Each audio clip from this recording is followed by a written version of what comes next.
అంటే జగన్మోహన్ రెడ్డి గారు సరే వారు చెప్పిన దాని రీజన్ ప్రకారంగా వారు బాగా చేస్తుంటే ప్రజలు గెలిపిస్తారు, బాగా చేయలేకపోతే హ్యాపీగా దిగిపోవడానికి కూడా వారు సిద్ధంగా ఉన్నారు. సరే దాని వరకు అది గెలుపు ఓటములు అనేటువంటిది ప్రజల చేతిలో ఉంటుంది. కానీ ఇందాక మీరు చెప్పినట్టు దావోస్ పర్యటన, దావోస్కి వెళ్లి రేవంత్ రెడ్డి గారు 40,000 కోట్ల రూపాయలు పెట్టుబడులు తీసుకొచ్చారు ముఖ్యమంత్రిగా, తెలంగాణ ముఖ్యమంత్రిగా. మరి ఆంధ్రప్రదేశ్ ముఖ్యమంత్రిగా గతంలో వారు ఇక్కడి నుంచి ప్రత్యేక విమానం వేసుకుని వెళ్లి దావోస్లో పెట్టుబడులు తీసుకొచ్చి అవన్నీ అభివృద్ధి చేస్తా ఉన్నారు. కానీ మరలా ఈ సంవత్సరం మాత్రం దావోస్ వైపు కన్నెత్తి చూడలేదు. ఈ పరిణామాలు సరే ఒక పెట్టుబడుల విషయంలో రాష్ట్రానికి ఇన్వెస్ట్మెంట్స్ తీసుకురావటం, ఒక ఇండస్ట్రీ పెట్టడం, ఆ ఇండస్ట్రీ పెట్టించి దాని ద్వారా ఎంప్లాయ్మెంట్ క్రియేట్ చేయటం, దాని ద్వారా కుటుంబాలని ముందుకు తీసుకెళ్ళటం అభివృద్ధి పథకంలో అనేటువంటిది ముఖ్యమంత్రి గారి బాధ్యత. సరే వారికి ఉన్నటువంటి దాంట్లో కానీ ఆ విషయంలో వారు ఎందుకో వెనకబడ్డారు. కానీ ఈరోజు ప్రత్యేకంగా అంటే జగన్మోహన్ రెడ్డి గారి కుటుంబానికి, ముఖ్యమంత్రి గారి కుటుంబానికి ఎస్ఎస్జీ భద్రత అంటే స్పెషల్ సెక్యూరిటీ ఫోర్స్ ని ఇవ్వటం అంటే ముఖ్యమంత్రి గారికి, ముఖ్యమంత్రి గారి సతీమణికి, అట్లాగే ముఖ్యమంత్రి గారి పిల్లలిద్దరికి, వారితో పాటు విజయలక్ష్మి గారికి, 5గురికి కూడా ఒక ప్రత్యేకమైనటువంటి భద్రతని ఏర్పాటు చేయించారు. ఇప్పుడు లండన్లో చదువుతున్నటువంటి వాళ్ళిద్దరు పిల్లలకి కూడా స్పెషల్ సెక్యూరిటీ ఫోర్స్ దాదాపు 60 మందితో కూడినటువంటి ఒక స్పెషల్ టీము ఆపరేట్ అయినట్టుంది. వాళ్ళందరూ కూడా నిష్ణాతులైనటువంటి ట్రైనింగ్ అయినటువంటి టీము.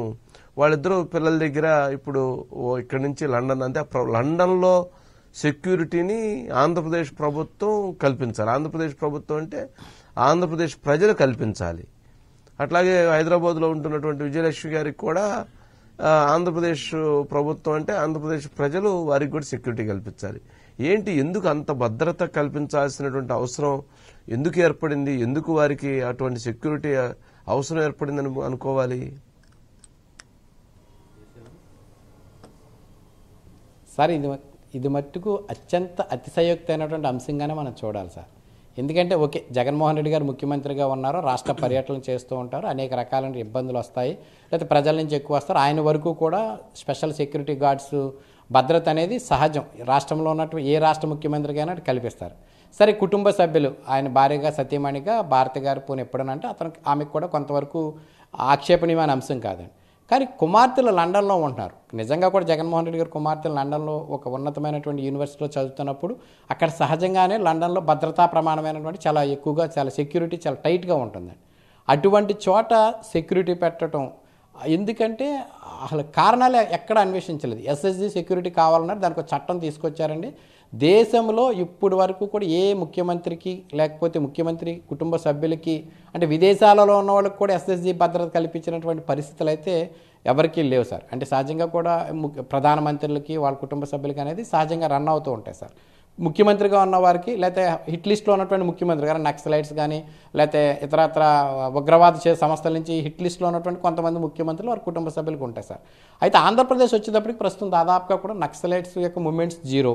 నెక్స్ట్ అదేవిధంగా కూడా ఇటువంటి ఉగ్రవాద చర్యలు కూడా దాదాపుగా జీరోగానే కనిపిస్తుంది. గత కొన్నేళ్ళుగా అంటే విభజన జరిగినప్పటి నుంచి ఇప్పటివరకు చూస్తే కనుక దాదాపుగా జీరో అండి, ఎక్కడా లేదు.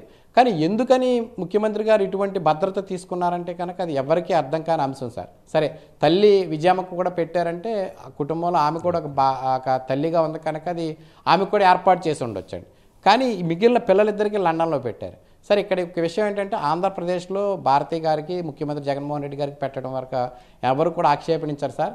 లండన్లో ఉన్న పిల్లలకు పెట్టడం వల్ల అంటే అక్కడ పెట్టేటువంటి భద్రత అంటే ఆంధ్రప్రదేశ్ నుంచి వీళ్ళని అక్కడికి పంపించినా లేకపోతే లండన్లో ఉన్నటువంటి ఎస్ఎస్జీ సెక్యూరిటీ గార్డ్ అంటే అక్కడ ఉన్నటువంటి భద్రతకి వాళ్ళకి ఏర్పాటు చేసే విధంగా కనుక రాష్ట్ర ప్రభుత్వం నిర్ణయం తీసుకున్నా దానికి అయ్యే ఖర్చు ఎంత ఉంటుందంటే అది మనం ప్రస్తుతం చెప్పలేం సార్. చాలా కోట్లలో ఉంటుందండి. ఎందుకంటే లండన్ వెళ్ళి వీళ్ళు ఉండాలన్నా కూడా అంతే ఖర్చు అవుతుందండి. ఇక్కడి నుంచి సెక్యూరిటీ గార్డ్స్ వెళ్ళి, లేకపోతే లండన్ సెక్యూరిటీకి మనం పే చేయాలన్నా కూడా అంతే స్థాయిలో అమౌంట్ ఉంటుంది సార్. ఆ డాలర్స్లోని చాలా కోట్ల రూపాయలు పే చేయవలసిన పరిస్థితి వస్తుంది సార్. విజయమ్మ గారి విషయం అంటే హైదరాబాద్లో ఉంటారు, పునావిడికి కొంతమంది పెడతారు, దాదాపుగా 60 మంది ఎస్ఎస్జీ గార్డ్స్ సార్. వీళ్ళందరూ కూడా పూర్తి స్థాయిలో సార్. ఏదైనా కానీ భవిష్యత్ అనేది నిర్ణయిస్తుంది. ఇప్పుడైతే ముఖ్యమంత్రి గారికి ఇంకొక 20 రోజుల్లో నోటిఫికేషన్ వస్తుంది. 20 రోజుల్లో వచ్చేటువంటి నోటిఫికేషన్కి సరే నోటిఫికేషన్ తర్వాత ఎన్నికలు ఇంకొక 60 రోజులు 70 రోజుల్లో ఎన్నికలు కూడా అయిపోతాయి. సరే, కాకపోతే 100 రోజులు వారు అనుకున్నట్లుగా వారు అనుకున్నటువంటి విధానంగా దానికోసం ఖర్చు పెట్టచ్చేమో. కానీ ఇక్కడ ప్రజల సొమ్ముని మనం ఏ విధంగా ఖర్చు పెడుతున్నాము అనేటువంటిది ఇంపార్టెంట్ కదా.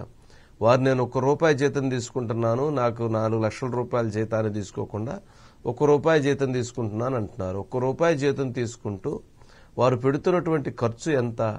మొన్న ఇటీవల సంక్రాంతి సందర్భంగా ఖర్చు పెడితే దాదాపు 4 కోట్ల రూపాయలు ఖర్చు పెట్టారనేటువంటి విమర్శలు. ఏది ఆ సెట్టింగ్కి. ఇక ప్రతి అంశం వారు దావోస్ వెళ్తే ప్రత్యేక విమానం వేసుకొని వెళ్ళటం, ఉండవల్లిలో ఉన్నటువంటి వారింటి దగ్గర నుంచి ఆ పక్కనే ఉన్నటువంటి ఆ మందడంకు ఎక్కడికి వెళ్ళటానికి మళ్ళీ హెలికాప్టర్లు వాడటం, ఇలా ప్రతిదీ కూడా ప్రజల ధనం, ప్రజాధనం ఆ స్థాయిలో దుర్వినియోగం అవుతుందనేటువంటి అభిప్రాయం, అటువంటి దుర్వినియోగం చేయకూడదనేటువంటి బాధ్యత అది రాష్ట్ర ముఖ్యమంత్రి గారికి ఉండాలి. గతంలో వారు కొన్ని విమర్శలు చేశారు. ప్రభుత్వ ధనాన్ని చంద్రబాబు నాయుడు గారు ఖర్చు పెడుతున్నారని మీరు విమర్శ చేసినటువంటి వారు ఈ రోజు మీరు అధికారంలో ఉండి మీరు ఆ రకమైనటువంటి ఖర్చును ఎలా పెడతారు? ఆ రకంగా ఏ రకంగా ప్రజల సొమ్ముని ఆ రకంగా దుర్వినియోగం చేస్తారు?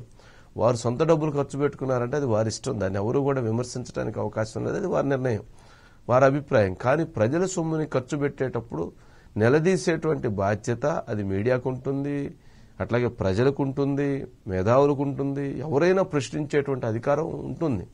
ఎందుకంటే అది ప్రజల సొమ్ము, ప్రజల కష్టార్జితంతో, ప్రజలు కష్టంతో నిర్మించుకున్నటువంటి సంపాదించినటువంటి వాటితో ట్యాక్సులు కట్టడం ద్వారా, అంటే ట్యాక్సులు ఒకటే కాదు, అది పెట్రోల్ కొన్నా కానీ లేదా నిత్యావసర వస్తువులు కొన్నా కానీ ఏది కొన్నా కానీ, కరెంటు బిల్లు కట్టినా కానీ, ఇంటి పన్ను కట్టినా, చెత్త పన్ను కట్టినా కానీ, వాటర్ బిల్లు కట్టినా కానీ, ఏది కట్టినా కానీ దాంట్లో నుంచి వచ్చినటువంటి ఒక పైసా అయినా సరే వీరు పెడుతున్నటువంటి ఆ ఖర్చుకు పెట్టేటువంటి అమౌంట్. కాబట్టి ప్రజలు ప్రశ్నించేటువంటి పరిస్థితి ఉంటుంది. సరే, దానికి వారు అంత సెక్యూరిటీ పెట్టుకున్నారంటే మరి వారికి అంత థ్రెట్ ఉందని వారు భావించారా, లేక అసలు వైఎస్ విజయలక్ష్మి గారికి ప్రత్యేకంగా కల్పించడం వెనక ఇంకేమైనా రీజన్స్ ఉన్నాయా, ఇంకేమైనా ఆలోచనలతోటి కల్పించారా, ఎవరు కలుస్తున్నారు, ఏం జరుగుతుంది, అప్డేట్స్ కోసం ఆ టీంని అపాయింట్ చేశారా, ఇవి కూడా చాలా జాగ్రత్తగా చూడాలి. ఎందుకంటే తను ప్రస్తుతం ఇప్పుడు హైదరాబాద్లో వైఎస్ షర్మిలతోటి వైఎస్ విజయలక్ష్మి ఉంటుంది కాబట్టి అక్కడ